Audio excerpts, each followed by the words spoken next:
and welcome to another exciting episode of the Why I Love Disney podcast. We are back for episode 30. What's up, JD, David? How you guys doing? Doing great. How are you? Doing fantastic. I would love to get right into things, but first I have to you guys are together on the same screen right here. So I take it, John David, you're back in Middle Tennessee. Tennessee, on Oak Lane, right. 472 Oak Lane. That's right, exactly. Just got back yesterday. Actually, finished finals with college. Had a rocky end had a rough flu week and finals. But got it all turned in. Got it finished. I'm healthy. I'm happy. Happy to be home for a little bit, but yeah, home sweet home. Man, you ever think the day would come when you thought, man, I'm so glad I got the flu? You know what I mean? Like instead of COVID. You know what I'm saying? You're like, whew, it's just the flu. Oh, that's the truth. Yeah, that's true. Yeah, that's the truth. Yeah, well, definitely seen a lot of family these next couple of weeks, so definitely had to get tested. Had to confirm, make sure no COVID.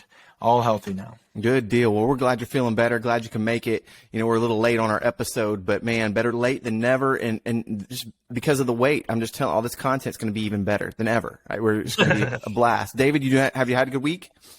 I've had a good week. I was a little sick too, so we kind of pushed back a week because he was feeling well, and then I got some throat infection. So yeah. Also not COVID though, right? Oh man. Also not COVID. Yeah. Well, glad you guys are feeling better. Are you ready for Christmas? Everything good to go? We are. I should have put a little Christmas tree behind us. That would have been fun. maybe next week. We still got another one to go, and man, there's all kinds of Disney Christmas content we can get to as well. Been on Disney Plus a lot lately, but let's get started, man. So, I heard John David? Did you go back to the park again since our last episode? I did. I had to do it one last time. Had to get one last feel of Disney magic before I came home for a couple of weeks. But yeah, we did. It was great. Me and my wife, we hit it early in the mornings. We actually did 3 parks. We were annual pass holders, so we've got the benefit of park hopping whenever and however. So we started with Magic Kingdom, and then after the 2 o'clock hit, we made our way to Hollywood Studios to get some crazy rides in. We didn't do any Genie Plus. We just waited in lines, but the lines weren't too bad. We got to do a lot of the big ticket rides. We got to do Tower of Terror and Rock and Roller Coaster. Once we got to Hollywood Studios, we did Magic Kingdom. When we were at Magic Kingdom, we got to do Space Mountain, Splash Mountain, Buzz, which were all of our favorites. And then we closed the night off. We saw Epcot. Closed at 10 o'clock, which was the latest time. So we made our way right before it closed and did Spaceship Earth and got to see the some of the good, pretty lights. So it was a great day. It was a restful Disney day, even though we did move park to park, but it was fun. So no Genie Plus, 3 parks, and you did a lot of rides, It sounds like. Yeah. So compared to a couple weeks ago when you were there around the week before Thanksgiving, what was the crowd? Was there less of a crowd, would you say? It was a very interesting atmosphere. Magic Kingdom was not at the level of we went 2 weeks ago, and that was Thanksgiving week. So it was very crowded just in the park, but also in lines.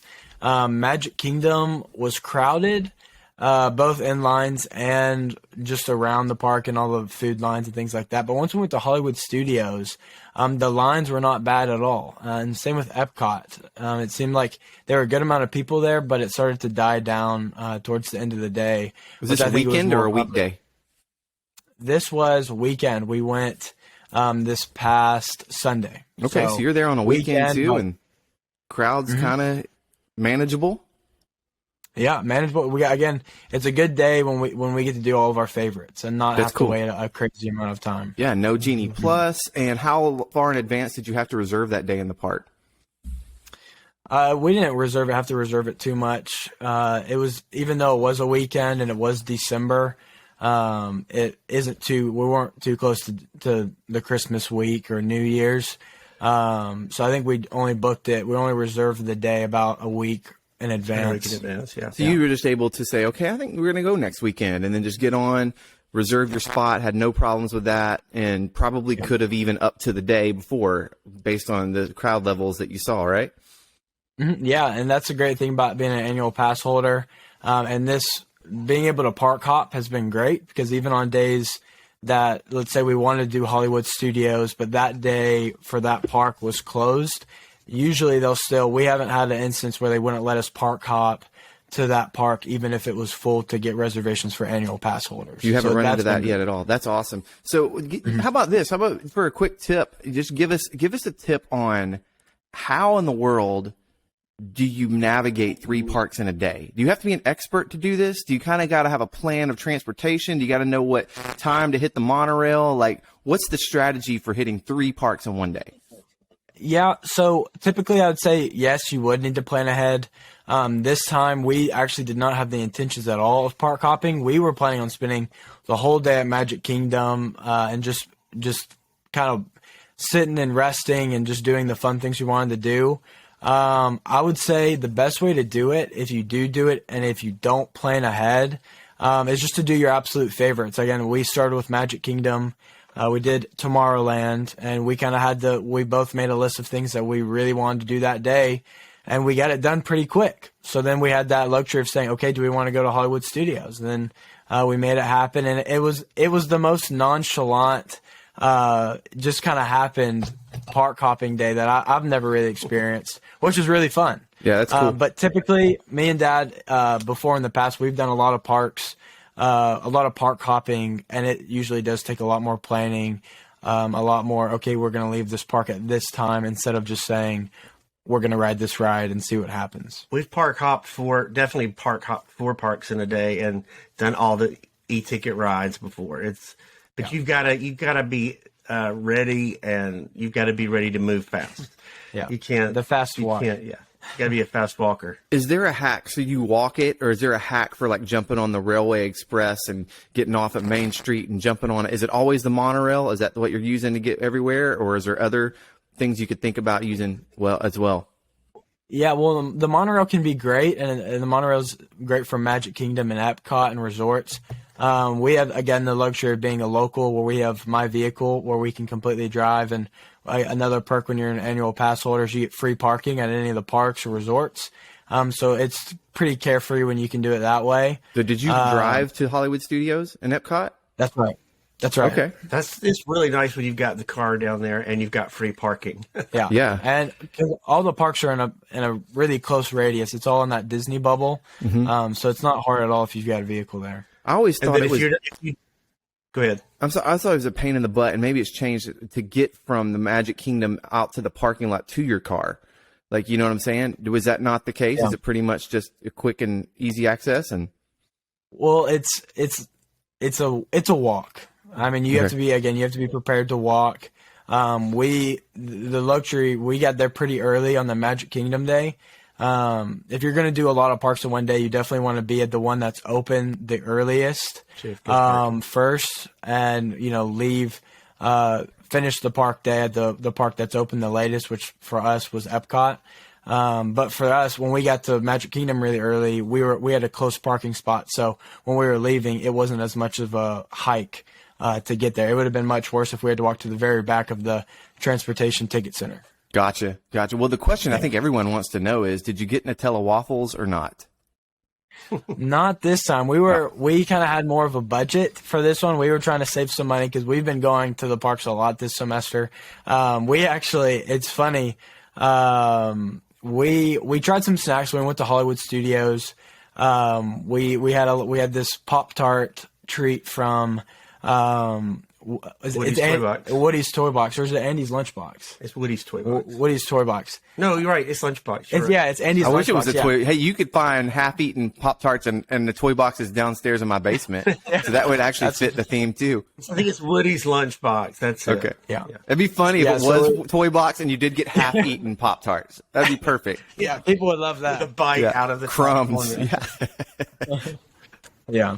There's a patented idea. Disney, you can use that. You heard it here first. Why I love Disney. Sorry. Yeah, if it happens. Yeah, it's so funny. But yeah, we just kind of snacked. We enjoyed some snacks.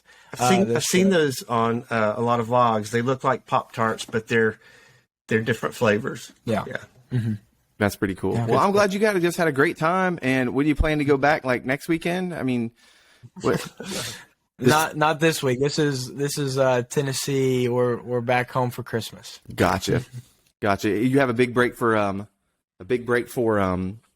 Christmas, I assume, and you'll be back in January at some point. Yeah, back to sunny Florida where it's warm. Well, that'd be awesome. There's lots of. He went from 77 degrees to 32 degrees pretty fast. Yuck. That's a quick change.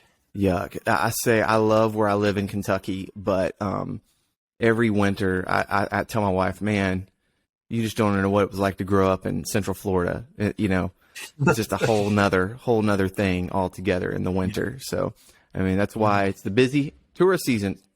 Golf goes up, Disney gets crowded, and so pretty cool. But a lot of stuff's been happening. It's Christmas time and Disney Plus. We've been watching a lot of Disney Plus as a family, and I know some stuff's happening there. Is there anything you guys have been watching on Disney Plus or been excited about, or do you have a holiday viewing schedule or things on the list of things you do as a family? Yeah, the big thing right now has been this new Hawkeye show that Marvel's been giving us every Wednesday. Right now, I think they've given us 4 episodes, so tomorrow will be the 5th. That's definitely been my biggest show right now. You enjoying that? Oh yeah, loving it. I've got a lot of opinions about it. I've talked to a lot of people about it. It's interesting. It's interesting how Marvel kind of pursued and advertised Hawkeye. I'm a business student, so I've kind of been analyzing Disney from a business perspective. And I've seen them advertise for Loki and WandaVision and Falcon and the Winter Soldier, and they've just kind of blown it up. And everybody knows about it, even if you're not a huge Marvel fan. You kind of know about these Marvel shows. But with Hawkeye, it just seemed like it didn't get that much of attention, which was interesting to me now watching it. And I've absolutely loved the show, definitely just as much as these other Marvel shows, if not more. I mean, I've really enjoyed it. I love this Hawkeye character. I've loved Haley Steinfeld and all the actors and actresses that they've had in it.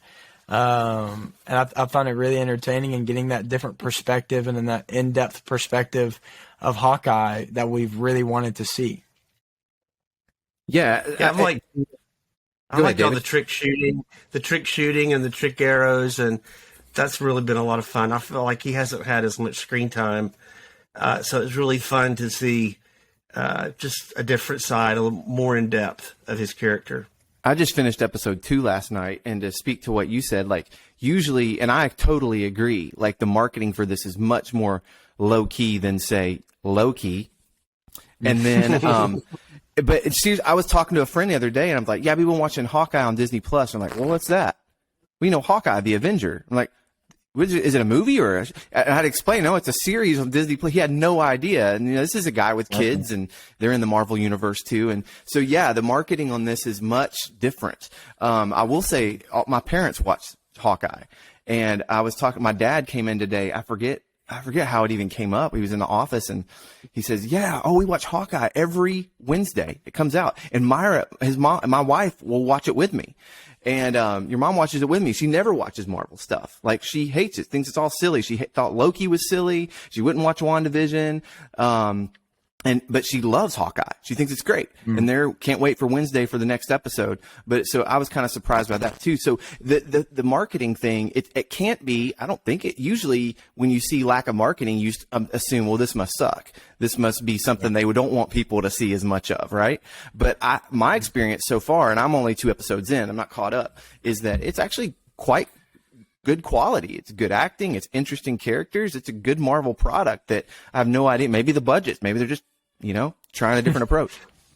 Maybe when they market things, it gives people things to tear apart. I don't know. Sometimes it feels like the more they market, the more people complain. I don't know the Hawkeye character from comic books well. I just know him from the movies. So backstory and things like that, I have no idea how the series compares to any of that.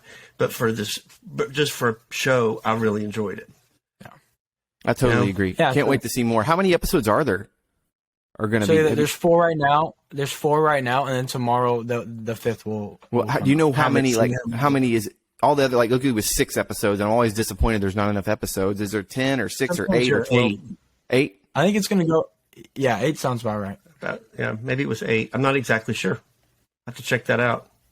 Interesting. I hope it's more, because they always get you like kind of wound up and, oh, I like this, and then you're done. And it definitely feels short every time I watch it. It's like, oh, it's over. It's like, man.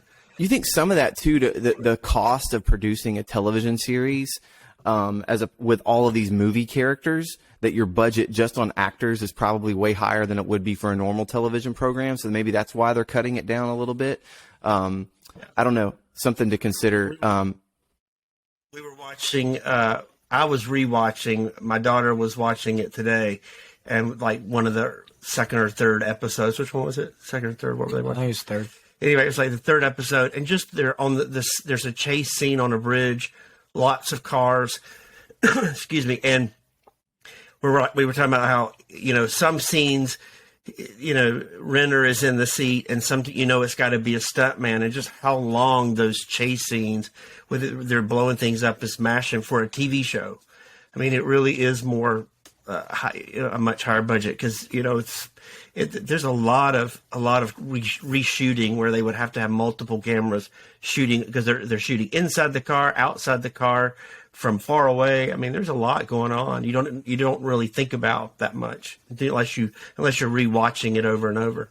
Well, that's one of the things I love about Disney, specifically Disney Plus, is, man, I'm telling you, I haven't watched anything on there that seemed low budget or just an afterthought, right? Every series, especially Marvel and Star on the big kind of Pixar, all of the things that they've put on Disney Plus as original series have been just spectacular. Even the Mighty Ducks. I mean, they go get old characters. They don't like.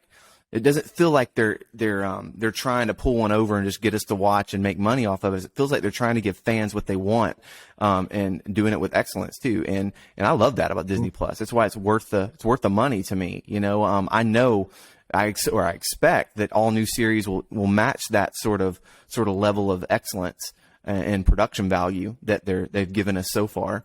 And I don't see any signs of slowing down, man. Book of Boba Fett comes out in a couple weeks, and there's a couple other things that there are new things on Disney Plus coming soon, and I'm really excited about it. I've seen Boba Fett merchandise like online and going up. Like they're getting ready. Like that people are going to really respond, want to buy some stuff. Yeah, it's great. I agree. It definitely seems like they're not going to slow down anytime soon. A lot of good stuff. Just to summarize Hawkeye, really enjoying the show. I think it's great quality. All these Marvel shows have been such great quality.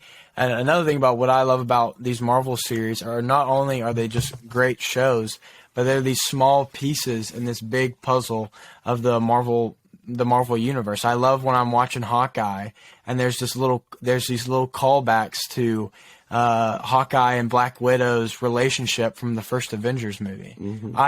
As a fan of Marvel and someone who's been keeping up with it for a while now, that gets me so excited just to watch every week. They're all intertwined. They're all big budget. They're all incredible, which brings us to Spiderman, which is coming out in about a week and a half or so. Man, the reviews are starting to come in. There's been some critical acclaim and some actual critic reviews who've got to screen the film early. And to be perfectly honest with you, like as I was kind of scrolling through some of that today, I was really surprised. I'm a Spider-Man fan. I like anything Marvel does, so I always expect to like it. But when they come out and they're saying, like, using the superlatives that the critics were saying, and we're not talking like kind of average level, but it seemed to me, and maybe you guys have read a little bit more than me, it seemed to me like this is going to be incredible. Like now they've raised my expectations higher than they could have been before. I mean, we're at 100% Rotten Tomatoes with only critical reviews, right? We've talked about how the fans are usually a little higher than the critics, and critics always like to say something a little negative and have to be cynical here. And well, it's got going about the second half of them. You hear all that kind of stuff, but man, almost to a person, they're saying this is incredible. This is the next phase of Marvel. They've knocked this out of the park and pulled something that seemed confusing together. Were you reading through that? Or David, I know you like to avoid these kind of things. Have you seen any of those other than headlines? Most of the things I've seen have been positive. John David's seen more than me. I haven't seen as much recently, but I've been following to see, because there's so much. What's going to happen? Are all these extra characters from these other Marvel movies going to be in there? So there's they've got a lot of people to please, and it's like I saw one quote. Was it Andrew Garfield said, you're either going to like it or love it. Like, you're going to either be disappointed if they're there, or you're going to be, glad they're there. I mean, who knows what's going to happen? We'll see. Regardless of that, yeah. Go ahead, John David. I'm sorry. We did go back this week. We watched the Garfield movies. See, I'm saying it right, Garfield, and we watched those again. And we're watching Homecoming today, so kind of getting geared up. We're going. It's in 3 days, so we're going on Thursday night. We got tickets, and we're all going Thursday night. 3 days? Where's the time going? Well, I just got a week and a half. Yep, it's 3 days. Well, I know what I'm doing this weekend. 2 days for us. December is flying by, but yeah, I mean, there's been a lot just from the red carpet and the premiere of the movie. I think it was last night. I've read a couple of articles. Yeah, the Rotten Tomatoes score was just astonishing to see 100%. I mean, how often does that happen? Crazy, especially for a Marvel movie. I mean, that's just spectacular.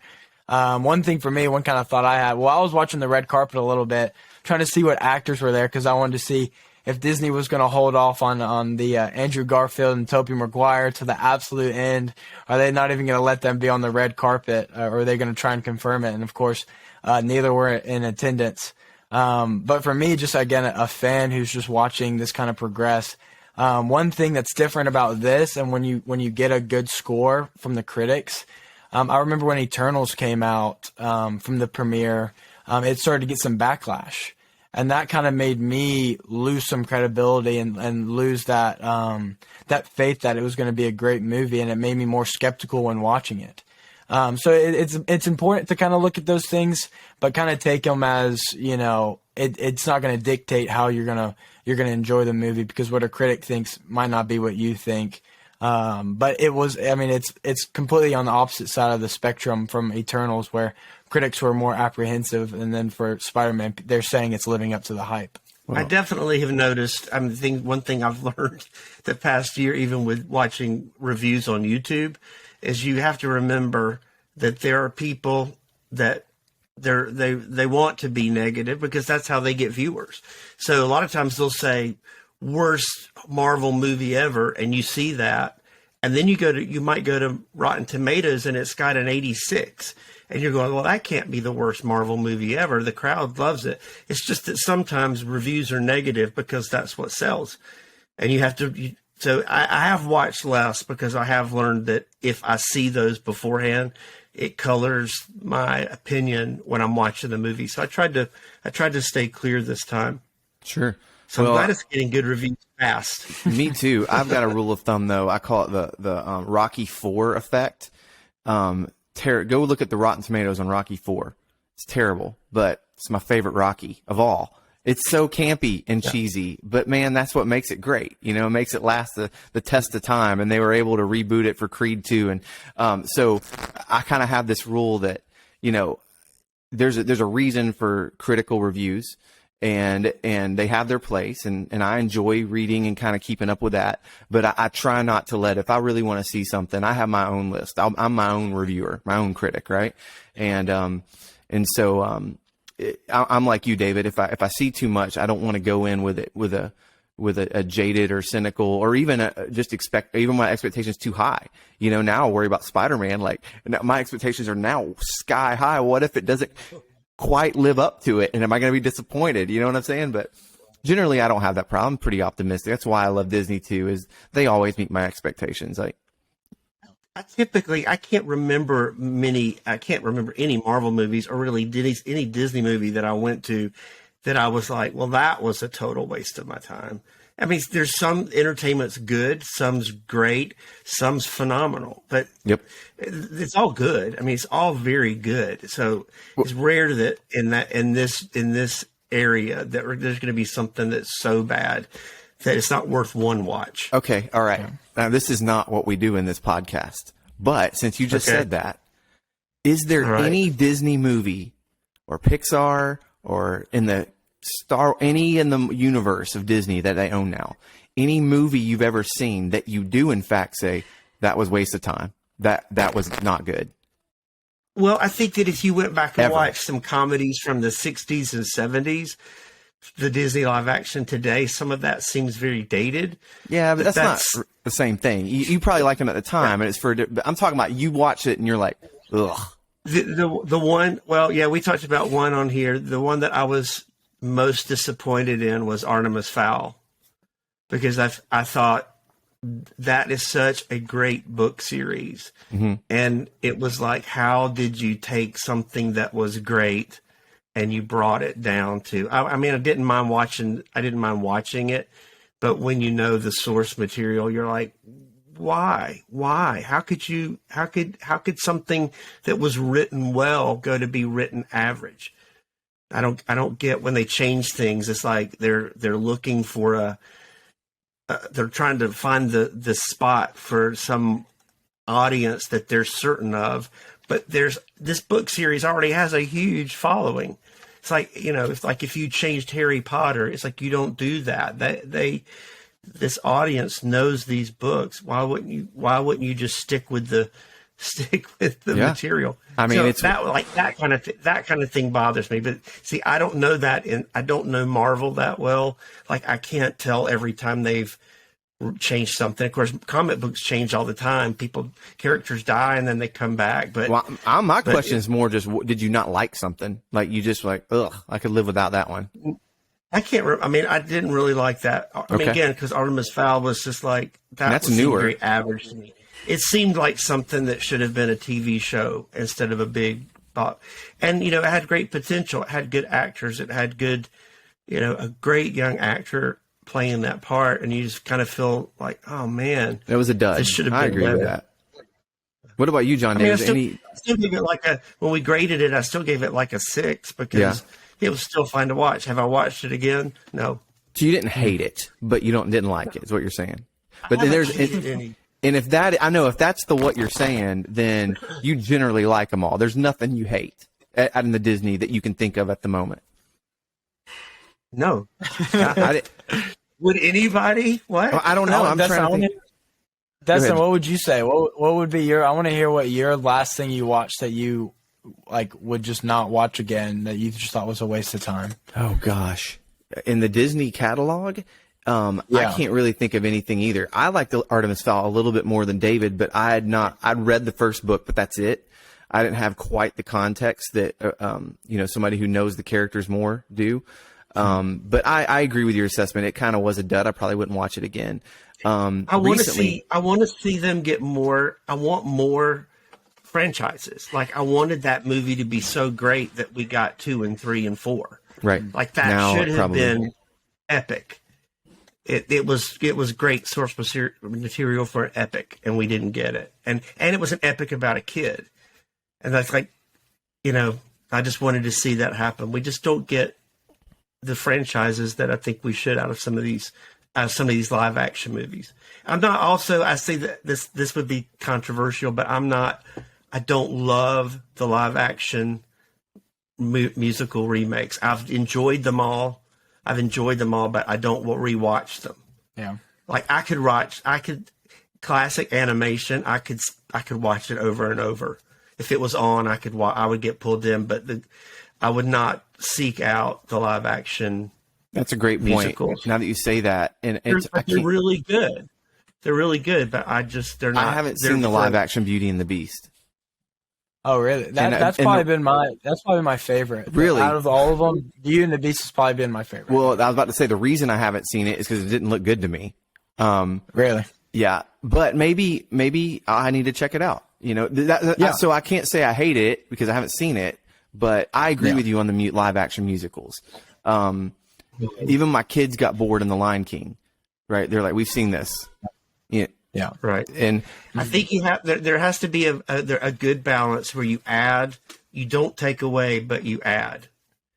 I mean, that's seems like the only option. You got to add to the story, add a few twists and turns you're not expecting, but you can't really take many things out. Yeah. And there are a whole lot more coming. There's more Little Mermaid's coming soon, and So there's a I lot. mean, there's a ton. I mean, Hercules, Hercules is doing one. There's been a lot of rumors about new ones, but the one about Beauty and the Beast, I think it was Cinderella 1st, and then Beauty and the Beast. And my wife, her favorite movie of all time is Beauty and the Beast. So we were just excited to see it, and we love Emma Watson. She loves that. She loves the live action too. She loves both. And I think to me, my favorite of the live action remakes was Jungle Book. I thought that was excellent. I agree with that. Yeah, I enjoyed that. That was really good. And I think there's going to be a Jungle Book too. So there's been talk. So that's pretty cool. Well, not to take a little detour there, but basically you got the guys that run the Why I Love Disney podcast have no movies they hate.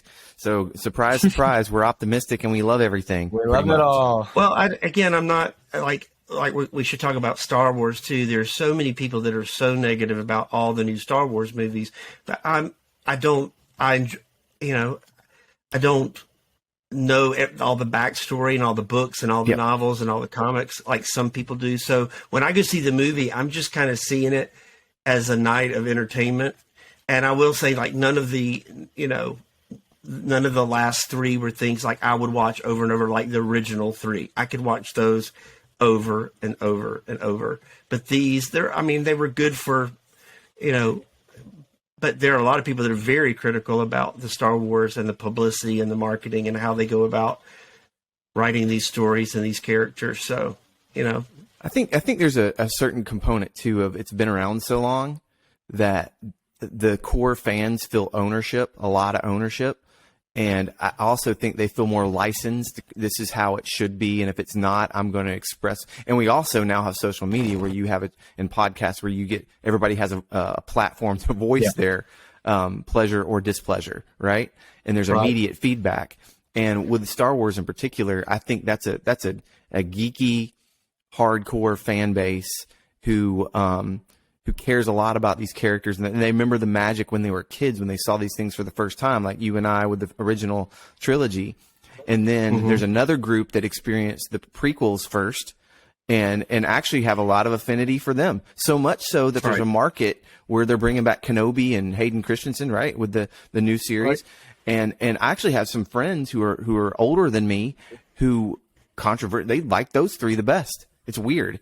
And it also now I didn't like them at the time, like in the first probably decade of like the aftermath of the prequels. I was like, shrug your shoulders. I owned them all. I saw them multiple times, and I love Star Wars. And I do think Revenge of the Sith is underrated. Like, it's fantastic. But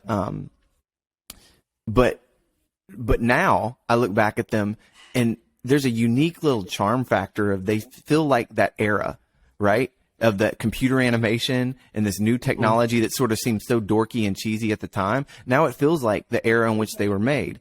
And there's kind of a nostalgia for that too, I think. But I think Star Wars fans in particular they're kind of like Disney fans, like hardcore Disney fans. Yeah. They're just, they're holding on to things. Yeah, right. It's a strong fan base. It's a super strong fan base. And like we were saying earlier, it's such a long span of time. I mean, you've got different generations. You've got favorite trilogies. And I think what makes Star Wars so hard to love every aspect about it is because even though it's great and it's a huge positive that it's been around for so long, but because it's been like that, it's different than like Marvel or like Pirates of the Caribbean or like Harry Potter. You've got these other big franchises where they had one vision, they had one goal, they had one big cinematic climax that every scene, every movie was kind of leading up to, and you've got different puzzle pieces. Star Wars hasn't really had that. It had the classic original trilogy, and people loved it so much that they said, okay, let's see if we can make a prequel series that can kind of fit into this. And then people loved that, and people kind of grew from that. And then our generation, this new generation, kind of said, okay, let's see what happens after that. And it's kind of just been like, we're just going to kind of play it by how it goes instead of, no, this is our plan, this is how we're doing it. And I think that's why there's been so much criticism, and that's been why the fan base has made it hard to love like the new movies, for instance, because there wasn't an exact plan with like a director that was going to do each of the movies. Mm-hmm. Yeah, but it's much harder, I think, to make new characters attach, right? We're thinking Luke Skywalker and Princess Leia and Han Solo and Chewbacca. They're iconic, right? And Rey and Finn and Poe and BB-8, they're great.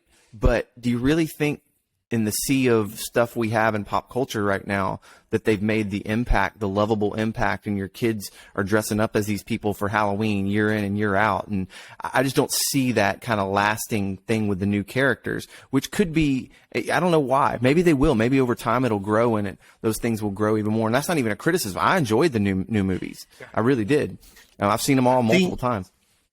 I think that nostalgia is so important to people, and it's what you have to have some kind of tap into that nostalgia for it to be a blockbuster, I think, because almost every movie in the Disney catalog, I would say probably every movie in the animation catalog, if you polled 1,000 people, almost every movie would get at least a vote. I mean, even the obscure ones from the 30s and 40s, the war era. I mean, I think somebody would like everything. But as we move through time, we're at 60 animated movies now. This generation that's growing, from infants to 10 years old now, they've grown up with Frozen and Moana, and there was a generation that grew up with. If you grew up in the 90s, you grew up with Belle and Ariel. I mean, you're always probably going to have this nostalgic.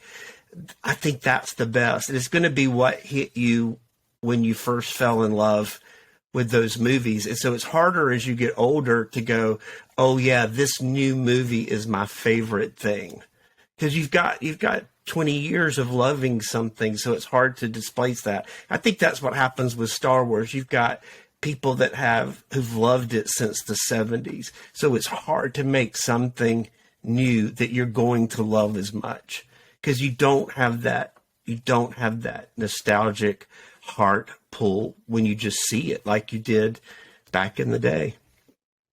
Which, bringing up BB-8, I was surprised because they've released a lot of the promo material for the new hotel, the Star Wars resort that's coming, the Galactic Cruiser.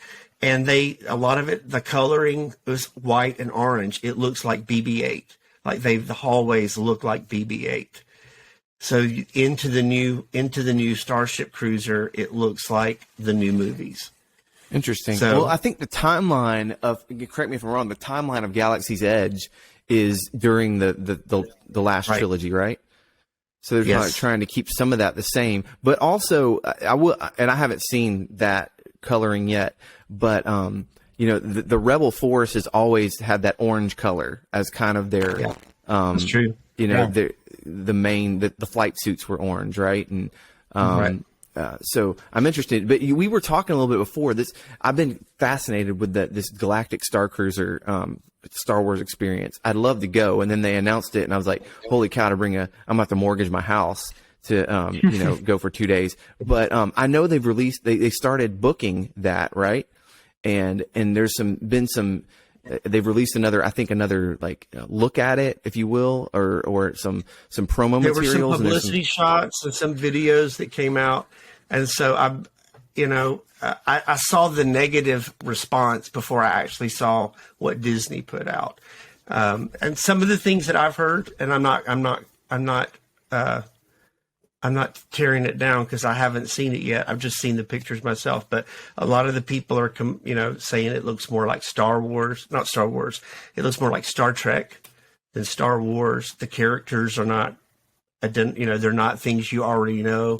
It just has a different look. So there was rumors going around that because it was booked, I think it was booked for 3 months, and then there were more reservations available.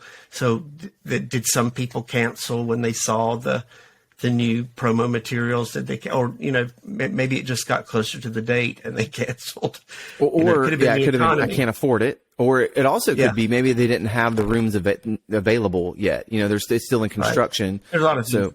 So I think it's like the movies. There's a group that are ready to talk about why it's bad before it's been even open. So we'll have to wait and see. That gets the clicks. I have to say I wasn't blown away. Like the lightsaber looks amazing. If you get to practice with a lightsaber, that looks fun. But that's the only thing I've seen so far. Everything looks kind of like what I expect. Again, it does. When you go, I'll use the Universal with a Harry Potter. you kind of go into the Harry Potter part of Universal, if you know the movies, and you're just overwhelmed because you're like, I'm here. There's Ollivanders, there's Hogwarts, there's all these places I read about. And when you go into this, it's not going to be like, oh, there. I mean, you have that when you go to Galaxy's Edge. You just, oh, there's the Millennium Falcon. But all of this other is new.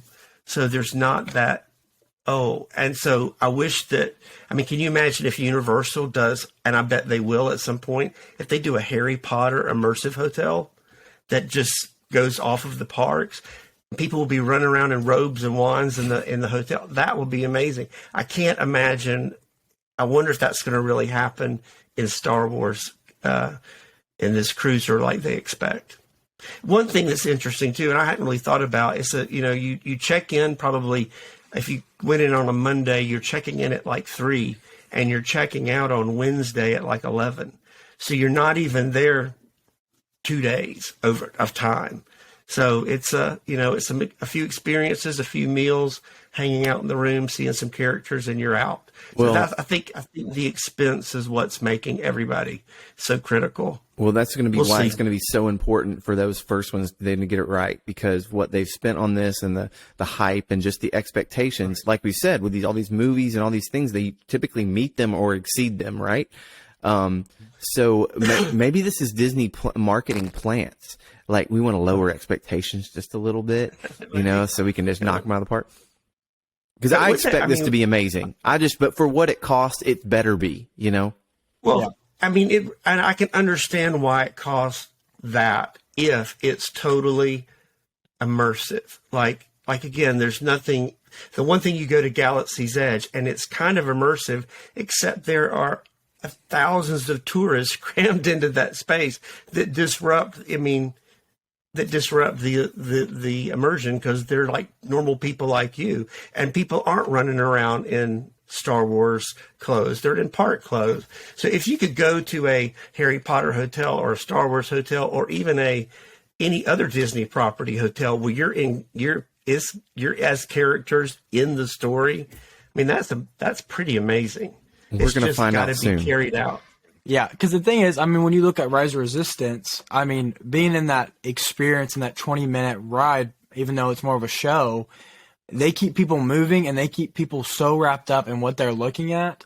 Yes. That would be a 2-day version of Rise of Resistance. Would be worth it. Yes, and I think that's one thing that's so incredible about Rise on that level, is that you don't notice the crowd. You don't notice your group of 20 or 25 people that are with you that much. And when we went the other day before Thanksgiving, we had when we were our group, we had this one little boy that kept jumping up in front of everything. And so, like, you were kind of aware, like, but normally you don't even notice the rest of the crowd, because you're noticing all the animatronics and the stormtroopers and the cast members that are playing the Empire characters. So you're so caught up, you don't even notice, somebody's grandma that's right beside you. I mean, you're just all in there together. Yeah. So I think that will be amazing if they can pull off Rise in the hotel resort type experience. That'll be amazing. We'll find out. I think this is a good place to kind of wrap it up. And that's one of the things that why I love Disney, is because they just drop you in these immersive environments, and they always make you, it's just a magical place where you leave reality for a little while. And I expect the Galactic Starcruiser to be that and then some. We'll find out, I'm sure. But like you said, there's a lot of guys out there that, whether it's movie reviews or ride reviews, they like to complain a lot, and they like to tell you all the negative things because that may get more clicks, but you won't find that here on Why I Love Disney podcast. We're telling you why it's awesome and what we love about it. So if you want a little positivity in your day, go check out our other episodes, 1 through 29. We're here. And also, if you would, please leave a review on whatever podcasting platform you happen to be listening on. 5 stars only. We only want 5 stars. That would be great. If you're on YouTube watching, by the way, you may not know, you should listen to us. This is on YouTube. You can see our faces. We're doxing ourselves right here with these. I got Spiderman behind me. There's Goofy over there. Man, we got all kinds of stuff here for you. So check it out on YouTube. Subscribe, follow us, tell a friend, and more than that, interact with us on whyilovedisney.com. Send us a message and let us know why you love Disney. What are you watching on Disney Plus? What do you love there? Why do you love Star Wars or Marvel or all the franchises that are out there? What are your expectations for Galactic Starcruisers or Spiderman coming up? We'd love to know how you feel about it. We'd love to know what you love about Disney also. So until next time, guys, Merry Christmas. I'm sure Awesome. we're going to drop one more. If you're going to see Spider-Man this weekend, we got to talk about that. Yep. So we'll get back here and drop that in too. But until then, man, anything else to say? You guys good? You got your hearts full? Enjoyed it. Awesome. All right, awesome. Well, until next time, we'll see you.